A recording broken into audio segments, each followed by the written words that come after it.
Hello, मेरा नाम मेविनी है और इसका नाम पुष्पांजलि है। इसका डायग्नोसिस ऑटिज्म है। तो पहले कब हम उसको कलरिंग करने के लिए देता था, वो आउटलाइन में कर देता था। तो उसके बाद मैंने ये यूज़ किया, ये कार्टून बॉक्स से बनाया वाला है। तो ये यूज़ करके उसको कलरिंग करने के लिए देता था। कलर दिया।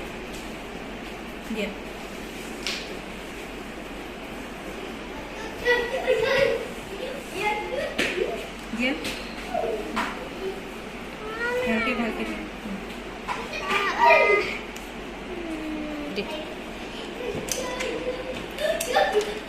दिया कलर दिया। अभी वो इसकी बिना वो colouring within the outline दे सकता है। ये यूज करके उसके बाद ये आ गया है उसका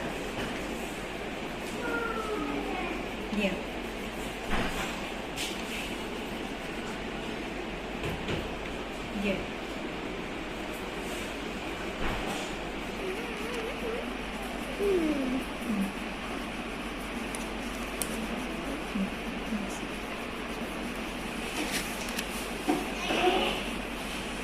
Swag.